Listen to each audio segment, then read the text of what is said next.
20. Oh, wait a minute. 20 for your wife. 1, 2, 3, 4, 5 for you. You married, that's the way it goes.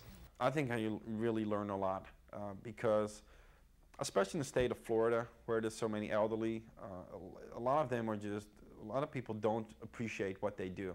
And yes, they might be a very tough crowd to deal with. They always complain and they're very demanding, sometimes too much that you really like, you know. But on the other hand, if you look at history, what they've done for this country, and you know, they really build it as what it is today, I think we should give them a lot more credit than what people are actually giving them. So I joke around a lot. People call in, what's for dinner Saturday? And well, you know, we have lobster, filet mignon, and candlelight dinner, and stripper on the side, but that's an extra charge. And they'll look at you, or they, you know, over the phone, they're like, really? Are you, you know? So you got to play around with them. 5 minutes later, they finally get the joke because you deal with an older crowd. I had people coming in like, where's the lobster? And I was like, really, I was really joking. So you got to play around with the people, and that, to me, that, you know, kills the time too. It's fun. As much as Bob likes to joke around, he can also be pretty serious, and that's something you can miss if you don't get to know him. I think my worst experience in a bingo hall is when somebody had a heart attack and died in my arms. You know, we did everything we could, but to see somebody, you know, playing bingo, dropping on the ground, you know, face being purple in less than 2 seconds, that scared me. So I took a couple of days off and then came back, and then, you know, back to business again, you know. When I look at people and they complain all the time, and then what I always do is sit down with them and say, listen, I said, look around you. I said, your friend had just had a heart attack or had a stroke. I mean, look around you. I said, you're complaining? You're in great health and you enjoy life. Do the things that you want to do. And sometimes it just amazes me that people just don't, you know, they just look at life as if it's nothing. I definitely think Bob's right. But it's easy to get sidetracked and not be thankful for what you've got. And that's true of anyone at any age. But the fact remains, it's probably a lot harder to stay cheery when your back hurts 24 hours a day and nothing the doctor does helps. It's not fun, and I don't like it when I try to do something that I used to do, and I can't do it anymore. Now, oh gosh, you can cut on that. I'm taking water pills, and they hurt my kidneys, and I'm hurting now when I sit down and get up. Like I find myself walking down the steps like a 2-year-old child. You're still rolling? I can't lift things like I used to. I can't run like I used to. And I don't sleep like I used to. Really? Shame on you. This is off the record, my kidney's hurting me. Same thing with the memory. I have a thought in my mind, and then I think of something else, and then that thought is gone. I can't come up with it. I'm watching television, a commercial comes, and towards the end of the commercial, I can't remember what I'm watching or what the story plot is all about. I read current events, I retain, but ask me to memorize a poem.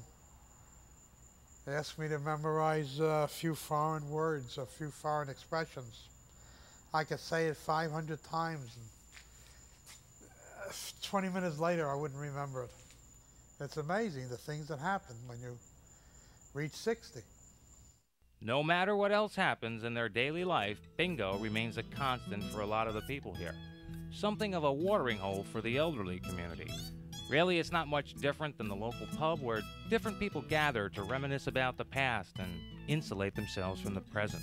Not to mention the future, which could well hold a broken hip or the death of yet another friend. Of course, feeling vulnerable isn't the exclusive property of the elderly. Everyone feels it. One of the lessons I've learned from being around the people at bingo is that it's not the problem that's important so much as how you deal with it. Hi, my name's Jason Parsley. That's spelled P-A-R-S-L-E-Y. Jason, very interesting character. And he was always a unique, very sensitive young man. Started working with him about 4 years ago, I would imagine. And over time, he changed. Flaming. He's a little on the funny side. And he talks to us about it, tells us stories, gross stuff. I'm like, yeah, you can keep that for yourself. And about a year ago, Jason decided to come out of the closet with a vengeance. And he went from being, you know, Jason a little odd to Jason the flaming homosexual. It was like a big shock to me, but I mean, Jason's Jason, so I mean, I'll accept him anyway, so. Jason is an absolute super kid. He's a hard worker. He's great with people, and so if he's gay, what's wrong? 39, 47, 23. I'm a floor worker at Delray Bingo. I've been here about 3 to 4 years. I call the numbers, I sell the tickets, and I interact with all the customers. Well, I'm like their grandchild. That's what they tell me. You know, sometimes they act like my grandparents, and other times they act like my friend. And I've grown, you know, they've grown on me. A few of the customers have not wanted to interact with me at all. They've not wanted me to touch them anymore or sell things to them anymore, sell tickets. And they told the managers this, that they just didn't want me to talk to them at all because I'm gay. 60, 53, 58, 50. And some of them come here 6, 7 days a week. This is their life. Bingo is their life. Now, some of them are happy, but some of them just are unhappy people, and that's what they come here and try to make other people unhappy. They complain about their health. They complain in general. Some of the people that come here are really wonderful, and they are really great. I mean, I love them to death. But some of the people I really cannot stand. 59, 67, 54. You know, some of them are married, and they come here 6, 7 days a week, and their husbands are at home. And to me, that's not, something's wrong there. I would think that they would get along and spend time together. I mean, they don't have that many years left. They should spend it with the people they love. Jason does have a point. You'd think some of these people would want to spend some time with their spouses. But something I realize when I look at these people is how important it is to have your space in a relationship. When you're a teenager, you want to spend every waking hour with your boyfriend or girlfriend, but that doesn't always last.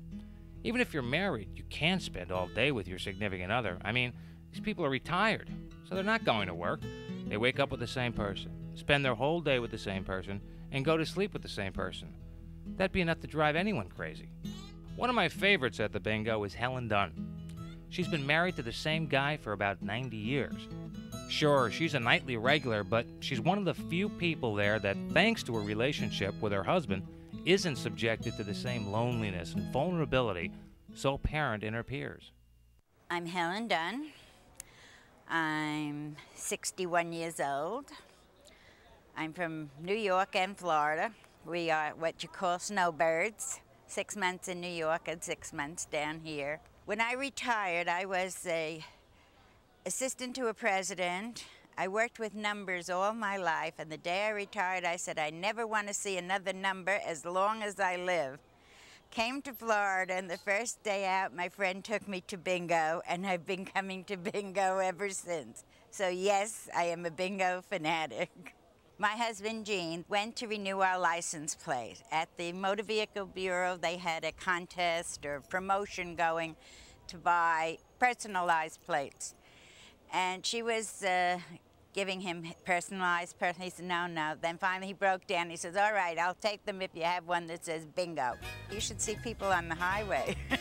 Look at that plate. The most important thing in my life is my husband, the sailor. He was in the Navy and the Merchant Marine for many years. So it's a little standard joke, we call him the sailor. All the workers at Delray Bingo say, here comes the sailor. You know, they don't even call him Gene at all. We lived in New York, but I lived in New York City. He lived on Long Island, so I only saw him on the weekend. And when we decided to retire, we got to see each other 24 hours a day, which is too much. So I found bingo. And he found the great outdoors, I guess. We spend the days together. The nights we're apart.